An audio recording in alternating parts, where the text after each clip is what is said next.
Secretary Salvador Panelo, sinagot si Vice President Leni Robredo sa kanyang mga sinasabi na balat sibuyas raw ang Malacanang. Let's watch Secretary Salvador Panelo sa kanyang counterpoint. Kung matatandaan nyo, si VP Leni was fired. Tinanggal po siya as co-chairperson ng Interagency Committee on Illegal Drugs sa PIDEA. Sapagkat she bungled her job, whether she accepts it or not. Yun ang dahilan. And apparently, with due respect to my friend VP Leni, she seems not to have lost nor have diminished her talent of putting herself into questionable, if not pathetic situations. She appears not to acquire a political acumen of making herself productive and relevant without being untruthful or out of touch from reality. Ibig sabihin, okay lang na payag ka para maging relevant ka. Pero kailangan, yung basihan mo, nasa tama. Ngayon, nagre-reklamo siya. Huwag daw balat sibuyas. Trabaho niya rin na mag-criticize. Kung mali, tama ka doon. Kung mali.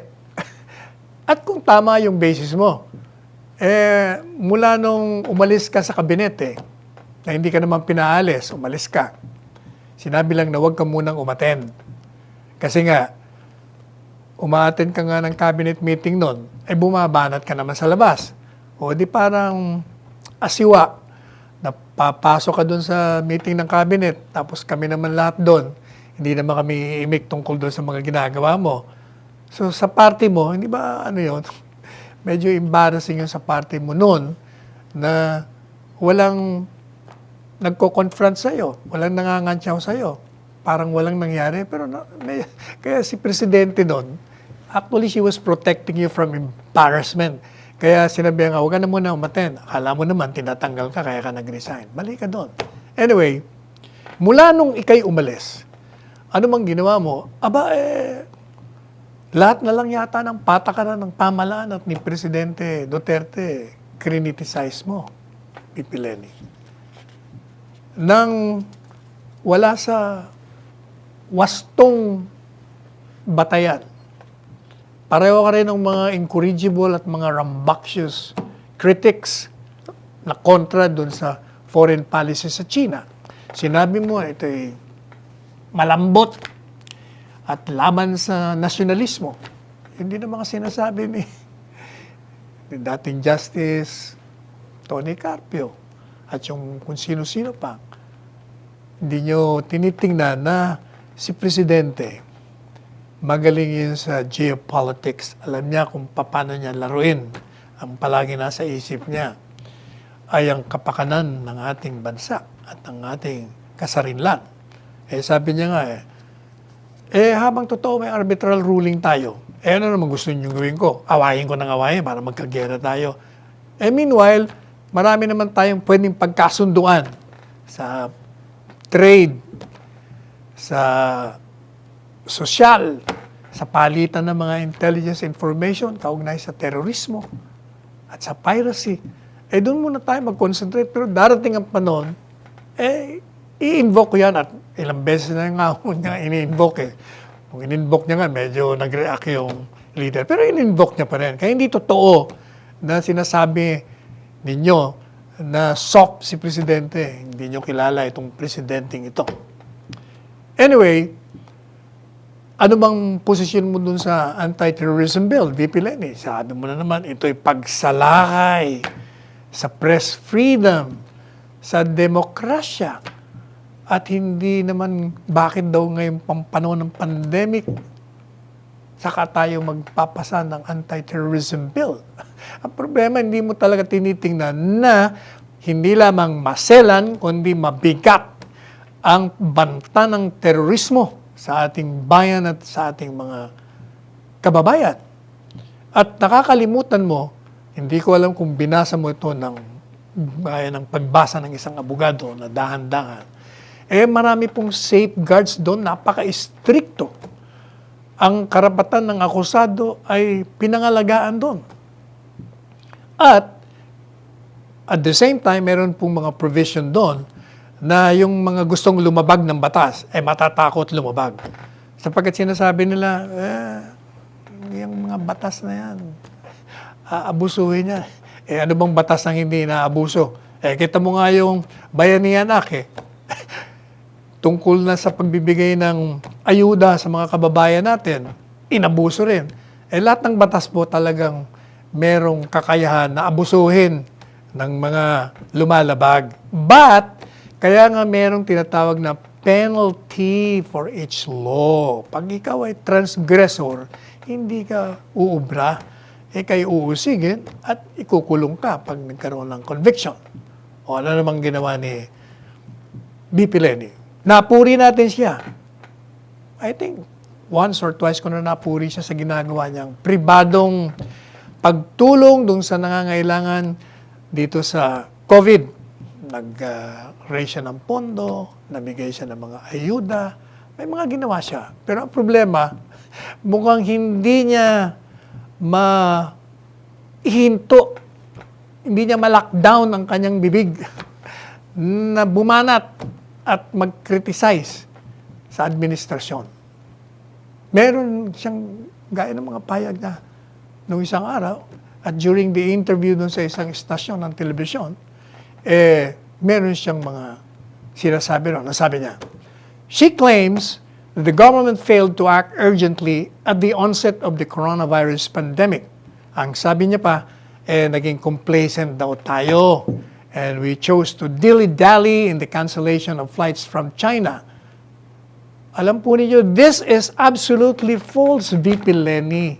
Mukhang either hindi ka nagbabasa ng pahayagan o sinadya mo na kunyari hindi mo alam o talagang hindi mo alam. Hindi po totoong nagdili-dali tayo. Hindi totoong complacent tayo. As early as before January 31st, yun po ang araw na nakumpirma natin na meron tayong COVID na namatay. Nung ni-revive o kinonvene yung IATF, siguro 2 weeks earlier than January 31st. Kung hindi ako nagkakamali, baka first o second week ng January.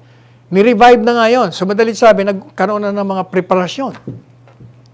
And nung January 31st, kasi sinasabi niya, narinig ko po siya sa TV, dapat daw nung unang confirmation pa lang namatay, binana natin yung travel from China. Yun nga ang ginawa . On the first day na na-confirm na may patay ng COVID na isang Chinese, immediately yung IATF nagrekomenda kay Presidente. Nung araw ding yun, at nung araw ding yun, nagpalabas ng travel ban si Presidente. Yung mga galing sa Wuhan City at sa Hubei Province at kung saan pang merong infected na lugar, pinagbawalan na pong makapasok yung mga travelers. Tapos, nung ikalawang araw, Feb 2, meron na naman siya. Dinagdagan niya, in-expand niya. Pati na lahat ng nationality na galing sa China at doon sa mga special regions nila, gaya ng Hong Kong. Sinama na rin yon, hindi na rin pinapasok. That is precisely why nga, sinasabi ho ng World Bank. Hindi ko rin alam kung bakit hindi rin to alam ni VP Leni. Ito'y lumabas sa dyaryo, VP Leni. Ito'y inilabas ni Secretary Dominguez sapagkat madalas siyang makipag-usap sa World Bank. Ang sabi ng World Bank, dahil daw sa decisiveness ni Presidente ng pagkansela ng mga biyahe mula sa China, mga 100,000 tao ang naligtas natin. Kasi kung hindi niya po binanyon, ang dami-dami nga dumating. Yun nga pong namatay, yun nga ang nakapasok nung hindi pa nababan Much earlier yon. Kaya nung binanya, can you imagine kung hindi niya binanyon? Ang daming nagpupunta rito yung Chinese, alam niyo ba yon? Na libo-libo, daan-libo ang nagpupuntang mga galing sa China. Di talagang nagkahawaan ng katakot-takot.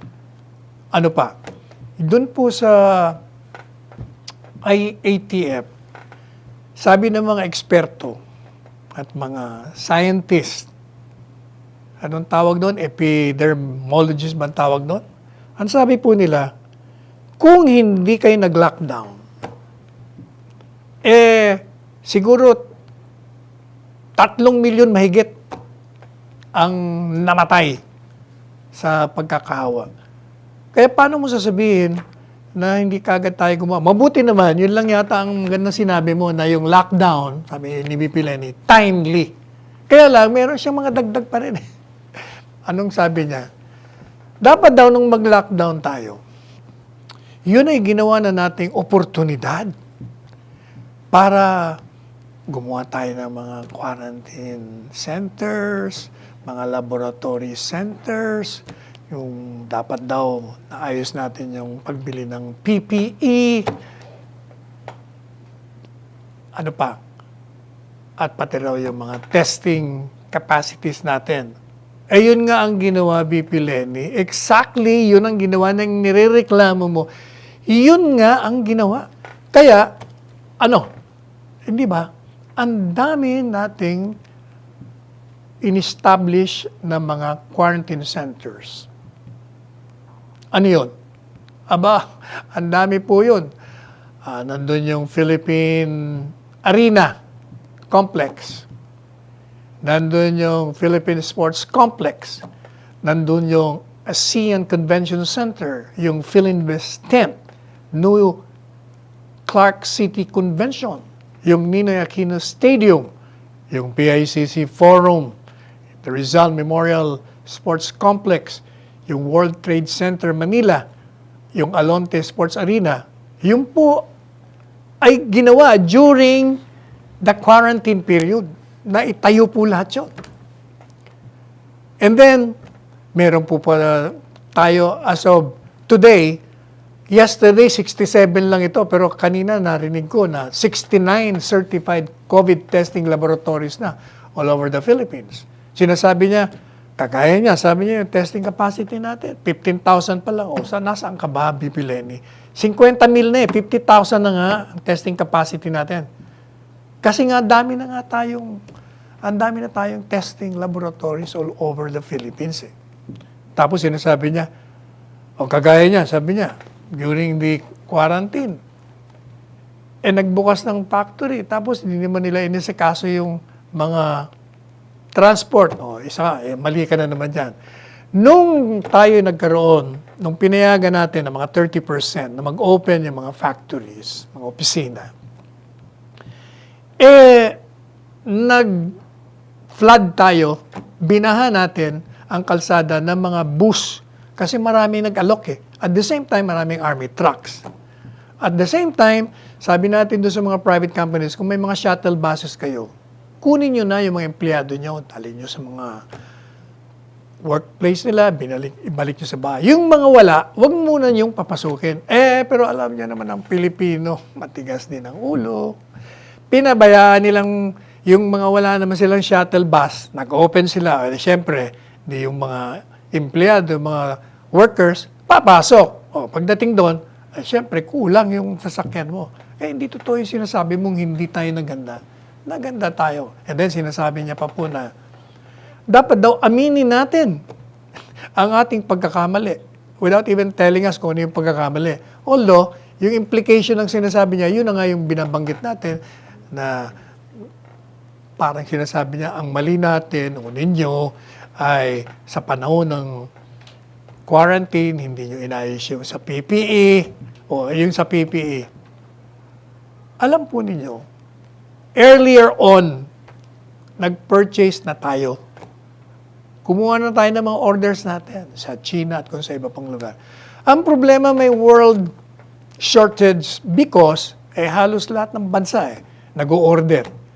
Meron pong mga nagdo-donate pero tinatanggihan ng DOH sapagkat hindi nga kung baga hindi siya quality. Kaya maraming ang namatay dahil yung mga sinusuot nila napasok pa rin ng virus. Pero yung mga in-order po natin na yun, na dumating naman, finally dumating. Kaya tingnan nyo, wala na tayong naririnig na namamatay na mga health workers natin. So, ibig sabihin, lahat pong yan na sinasabi mong hindi ginawa, na dapat aminin, ginawa na nga, hindi ka nakikinig. Kaya, mali ang mga sinasabi mo, VP Lenny, at hindi totoo yung sinasabi mo rin na balat sibuyas ang pamalaan. Sinasagot lang natin yung mga kritisismo mo sapagkat yung nakikinig baka maniwala sa'yo. So we have to refute. We have to debunk whatever lies, intentionally or not, na lumabas sa iyong mga pahayag. Kaya, maganda na nga yung ginagawa mo nun eh. Sana, pinagpatuloy mo na lang. Sumama ka na, napupuri ka na nga eh. Every time may gagawin kang mabuti, kahit si Presidente, pinupuri ka. Kaya, ano pa, meron ka pang sinabi.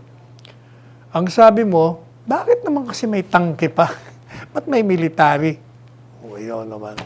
Siyempre, pareho rin, tingnan mo, BP Lenny, yung executive order creating IATF. Nakalagay doon, kung kinakailangan, humingi ang IATF ng assistance sa mga armed forces para ipatupad yung, edi yung mga safety protocol. Sino pa magpapatupad noon? Kundi mga pulis. Ang pulis naman natin, hindi naman karamihan din yon. So, kailangan natin ng alalay.